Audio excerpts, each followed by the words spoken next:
Avec nos enfants, on rêve de rencontrer les animaux de la savane. En safari en Tanzanie, vous pourrez en voir beaucoup et de près. Girafes, éléphants, lions. Oh, les enfants vont rugir de bonheur. Je m'y crois déjà. C'est vous aussi les bruitages là ? Avec Marco Vasco, ne rêvez plus. Vivez votre voyage l'esprit libre. On s'occupe de tout. Génial ! Avec ma femme, on voudrait aussi en profiter pour se relaxer. Alors direction Zanzibar après le safari pour découvrir la douceur de ces plages de sable fin. Je vous organise même une sortie en mer. Vous savez vraiment vous occuper de nous. Rendez-vous sur marcovasco.fr pour imaginer votre prochain voyage sur mesure. Les podcasts du Figaro. Sans être un dégustateur chevronné, sachez qu'une bonne vue peut d'ores et déjà faire de vous un juge des plus redoutables. Voici quels sont les 5 détails à connaître pour confondre un vin sans goût ni grâce au premier coup d'œil.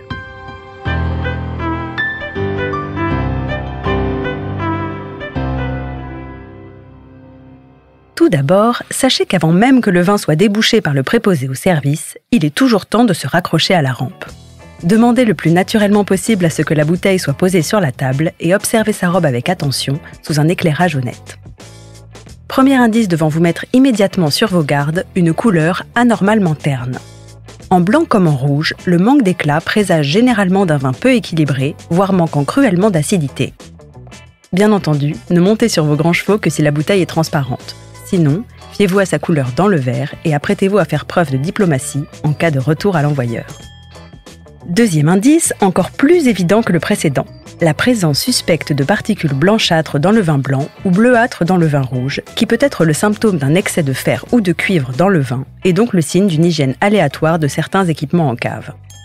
Troisième indice, votre vigilance devra encore monter d'un cran en cas de particules brunâtres, indiquant des raisins récoltés un poil trop mûrs, voire clairement proches de la décomposition.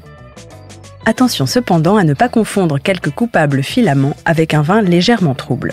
Cela traduit simplement une absence de filtration qui peut certes impressionner, mais qui relève simplement d'une technique de vinification plus respectueuse de l'intégrité de ce brave raisin. Quatrième indice, plus discutable dans la mesure où certains y trouveront un certain plaisir, cette légère effervescence que l'on peut observer sur des vins qui n'étaient pas censés l'être et qui répond au joli terme de perlance. Un phénomène lié à une refermentation en bouteille, loin d'être dommageable, mais qui peut étonner de prime abord. Un bon carafage ou un plus cavalier secouage de la bouteille en gardant une main plaquée sur le goulot devrait pouvoir faire l'affaire. Cinquième indice, et non des moindres, l'aspect du bouchon. Avant même d'exercer votre odorat de lévrier pour détecter un éventuel goût de bouchon, si ce dernier présente d'étonnantes taches noires ou semble copieusement imbibé du précieux liquide enfermé à l'intérieur, il y a de fortes chances pour que le vin soit oxydé ou bouchonné, voire les deux. Vérifiez par acquis de conscience, mais n'espérez pas de miracle.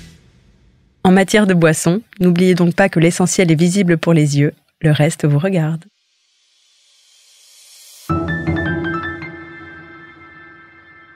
Merci d'avoir écouté ce podcast. Je suis Alicia Doré, journaliste vin. Vous pouvez retrouver Parlons Vin sur Figaro Radio, le site du Figaro et toutes les plateformes d'écoute. Si vous avez aimé cet épisode, n'hésitez pas à vous abonner et à laisser votre avis. À bientôt!